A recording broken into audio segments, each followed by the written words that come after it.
오늘도 빵긋 웃고 있는 암호화폐 시장 관련된 소식을 들고 인사를 드려보고 있는 크립토 마토입니다. 자, 일단 오늘 미국 달러 약세를 보이고 있는 가운데 증시는 상승, 일제히 상승으로 장을 마감한 가운데 비트코인 같은 경우는 오늘 쐈었죠. 쏘면서 CME 갭도 메꿨는데 그 후에도 일단 괜찮은 모습을 보여주고 있습니다. 그리고 오늘 비트코인 상승하기 전에 좋은 호재가 또 하나 나왔었죠. 수년 전부터 비트코인에 굉장히 긍정적이었었던 전 세계 4위 정도 되나요? 자산관리사인 피델리티가 비트코인 현물 ETF 신청을 한다라는 소식과 함께 아직까지 공식적으로 확인되지 않았음에도 불구하고 시장은 이를 공식적으로 받아들이면서 비트코인 상승에 촉매제 역할을 했었습니다. 자, 이런 식으로 계속해서 거대 자본들이 암호화폐 시장으로 들어올 준비를 하고 있다. 다음 불장이 엄청나게 기대가 됩니다. 이처럼 암호화폐 시장에 활기가 돌고 있는 가운데 몇몇 매체들 같은 경우는 비트코인이 좀 못마땅했나 봅니다. 자, 비트코인이 이번 달에만 12% 상승했는데 거의 아무도 거래를 하고 있지 않은 가운데 이 정도 올랐다라고 하면서 비꼬는 듯한 기사를 내보내기도 했었습니다. 특히 CNBC 같은 경우는 짐 크레이머를 내세우면서 계속해서 이 비트코인 가격이 크게 떨어질 것이다, 암호화폐는 가치가 없다 등등의 미국 정부와 결을 함께하는 발언 등등을 했었는데 올라가니까 약 오르나 보죠. 아직까지도 개돼지들의 관심을 비트코인으로부터 멀어지게 하기 위해서 노력을 하고 있는 얍삽한 녀석들. 그리고 최근에 홍콩 쪽에 암호화폐 관련된 투자를 개인들에게 제공한다는 소식과 함께 화제가 됐었던 HSBC 대형은행 같은 경우는 올해 미국은 경기 침체에 진입하게 될 것이다라고 경고를 남겼습니다. 자, 그렇기 때문에 미국 같은 경우는 지금 비트코인을 견제할 때가 아니라 지들 밥그릇부터 밥상부터 잘 챙겨야 되는 것이 아닌가 하는 생각을 하게 됩니다. 올해 들어서 계속해서 강력한 모습을 보여주고 있는 비트코인, 금과는 완전히 역상관 관계를 보여주고 있는데요. 금이 상승할 때 같이 기지개를 켰다가 금이 떨어지자 잘 가라라고 인사를 하면서 혼자 유유히 상승을 하고 있습니다. 비트코인 같은 경우는 최근에 주식시장과도 역상관 관계를 보여주고 있다는 분석이 나오기도 했었는데, 자, 이를 두고 봤을 때 비트코인이 자신만의 독자적인 길을 걷기 위해서 준비를 하고 있는 것이 아니냐라는 기대감이 들기도 합니다. 자, 물론 지금 당장 그렇게 확신을 하기에는 너무 이른 감이 있습니다. 미국 증시가 만약에 크게 떨어지거나 한다면 영향을 받을 수밖에 없겠죠. 그럼에도 불구하고 언젠가는 정말로 비트코인이 다른 자산들에 대해서 영향을 전혀 받지 않고 자유롭게 혼자서 가고자 하는 길을 가게 되는 날이 올 수 있게 되지 않을까 기대를 걸어봅니다. 이어서 최근에 브라질의 대형은행들은 계속해서 비트코인 및 암호화폐들을 지지한다라는 의견을 내세운 가운데 브라질에서 비트코인 가격에 대한 검색어가 구글에서 역대 최대치를 기록하기도 했었다라고 합니다. 브라질 같은 경우는 다른 중남미 국가들과 마찬가지로 인플레이션 때문에 국민들이 고통을 받고 있는 상황 속에서 대통령이 최근에 탈달러를 선언을 하기도 했었죠. 자, 그러면은 어디로 가야 하는가? 국민들의 선택은 어떤 자산이 될 수 있을 것인가? 저는 당연히 브라질의 은행들을 따라서 비트코인 쪽으로다가 관심이 몰리게 되는 것이 아닌가. 잘못하면은 튀르키에 꼴이 날 수가 있기 때문에 조심해야죠. 튀르키에. 그렇게 되기 싫으면은 국민들은 지금부터 비트코인을 사서 대비를 해야 되겠습니다. 이어서는 비트코인 동향 및 분석으로 넘어가 보도록 하겠습니다. 비트코인이 지속적으로 강세를 이어나가기 위해서는 31,900달러를 돌파를 해야 된다라고 페어리드 스트래티지 측에서 밝혔습니다. 왜 31,900달러냐? 최근에 엄청나게 비트코인이 강세를 보였음에도 불구하고 더욱더 큰 상승을 위해서는 이치모쿠 클라우드의 저항을 뚫어줘야 되는데 그 자리가 31,900달러라는 것이죠. 요거를 뚫고 맥디 상승 크로스까지 나와주게 된다면 장기적으로다가 지속적인 상승을 이어나갈 수 있을 것이다라고 긍정적으로 평가를 하고 있었습니다. 비트코인이 최근에 이 강세 및 나온 호재들을 봤을 때는 32,000달러까지는 무난하게 올라갈 것 같은데요. 문제는 그 위에서 안착을 할 수 있느냐가 되겠죠. 안착을 하게 된다면 지속적인 강세가 이상이 될 수 있다.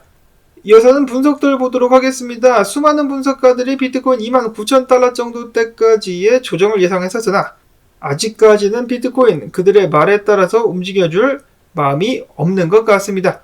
로만 분석가 역시 어느 정도의 조정을 예상했었으나 오늘 4시간 봉 차트를 보더니 상승 다이버전스가 나왔다라고 하면서 조만간에 큰 추가적인 상승이 나올 수 있겠다라고 예상을 하기도 했었습니다. 그때가 비트코인 쏘기 직전이었네요. 3217달러 했을 때 그런 분석을 남기고 나서 살짝 쐈는데 이 위에서 안착을 아직까지는 해주지 못하고 있습니다. 이 위로 올라와가지고 안착을 하게 된다면 추가적인 상승을 할 수 있을 것인데, 다음으로는 인컴샤크 분석가 지표인 OBB를 봤을 때 그다지 강세가 두드러지고 있지는 않지만은 단기적으로 살짝 더 비트코인 상승할 수 있겠으나 조정 후에 횡보가 예상이 된다라고 밝혔습니다. 올라가는 자리는 34,000달러 정도까지 보고 있었는데 단기 고점을 거기까지 올라가서 찍고 조정이 나오게 될 것이다. 킹핀 크립토 같은 경우는 지금 당장 비트코인이 두 가지 중에 한 가지를 할 수 있다라고 이야기를 했는데요. 저항자리에서 고군분투를 하고 있는 비트코인, 만약에 지금 현재부터 앞에서 말씀을 드렸다시피 31,000달러 위까지 올라와가지고 안착한다. 그러면은 숏쟁이들 및 유동성을 잡기 위해서 31,700달러까지 이 위까지 올라가게 될 것이다라고 예측을 했었는데, 만약에 안착하지 못한다라면은 내려와가지고 월요일날 고점에 맞고 추가적으로 하락하게 될 수 있다라고 보고 있었습니다. 만약에 떨어져가지고 월요일 고점까지 올라온다. 그러면은 본인 이 자리부터 숏을 치겠다라고 이야기를 하기도 했었습니다. 자, 비트코인은 31,000달러 위에서 안착할 수 있을 것인가, 아니면 미끄러져 내려가면서 조정 자리를 한번 내주게 될 것인가, 그것이 이번 주에 관전 포인트가 되지 않을까. 만약에 비트코인이 조정을 받게 되면서 도미넌스가 떨어진다. 그러면은 알트코인들 날아갈 수가 있기 때문에 많은 분석가들 마찬가지로 기대를 하고 있습니다.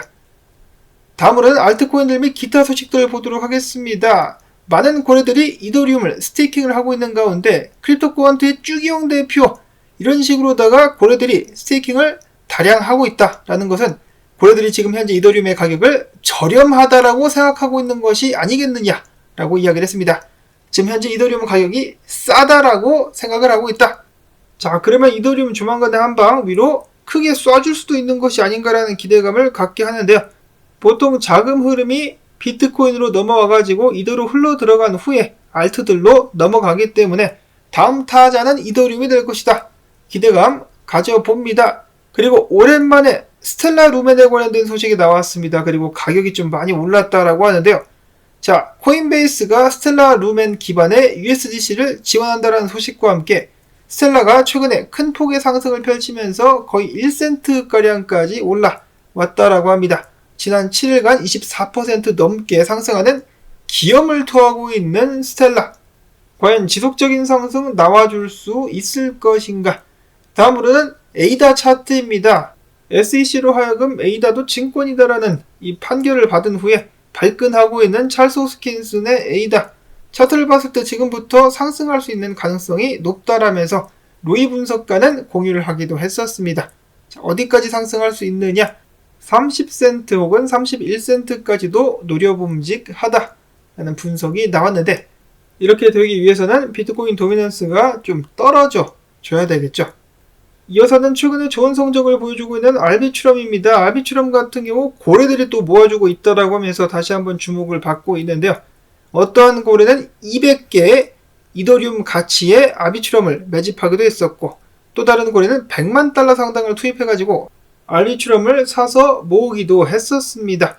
자, 물량 풀리는 것 때문에 말이 많았었는데 해당 문제 같은 경우는 소화가 끝난 것인지 고래들이 알비트럼을 열심히 모아주고 있습니다. 다음으로는 페페, 개구리는 죽지 않았다. 최근에 모든 개코인들보다 거래량을 더욱더 높게 기록했었던 개구락지 코인 페페가 지속적으로다가 상승을 위한 꿈틀거림을 이어가고 있다. 특히나 초기 투자자가 돌아왔다. 페페가 처음 나왔을 때 엄청나게 수익을 올렸었던 고래가 돌아와가지고 30만 달러 이상의 페페를 매수를 하긴 했는데 초반에 수익을 올린 후에 과거에 손절을 친 경험도 있었다라고 합니다. 그렇기 때문에 이번에는 과연 어떻게 될지 지켜봐야 될 것 같고, 다음으로 이어서는 오디오 코인에 대한 재미난 정보가 나왔습니다. 아캄 데이터에 따르면 미국 신탁 회사인 프라임 트러스트가 보유한 암호화폐 자산 중에 오디우스가 88%나 차지를 하고 있었다라고 하네요. 이는 총 유통량의 3분의 1 수준, 어마어마한 고래라고 볼 수가 있겠는데 왜 이렇게 오디오를 몽땅 들고 있는 것인가 궁금증을 자아내게 합니다. 틱톡과의 파트너십을 성사시키면서 엄청나게 주목을 받았었던 오디오. 후에 미국 내에서 틱톡이 금지가 되니 많이 논쟁이 일어나고 있는 가운데 다시 한번 가격 상승을 보여줄 수 있을 것인가. 다음으로는 사람들의 마음을 답답하게 만드는 국내 소식 몇 가지 보도록 하겠습니다. 국내에서 끊이지 않는 암호화폐 관련된 사기 사건들이 발생하고 있습니다. 가짜 암호화폐 투자 사이트를 통해서 사람들에게 사기칠 때마다 나오는 그 단어 있지 않습니까? 고수익 보장을 외치면서 100억 원의 투자금을 가로챈 일당들이 검거가 됐다라고 합니다. 계속해서 나쁜 놈들이 나오는데 계속해서 속는 사람들이 또 있어 안타깝습니다.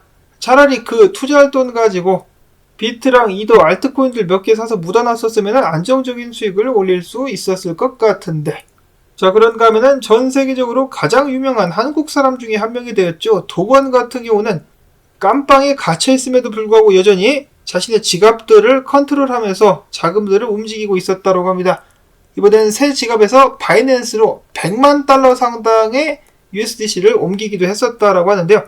자, 과연 이번에 그는 어떤 계략을 가지고 있기 때문에 돈을 이런 식으로 운영하는 것일까?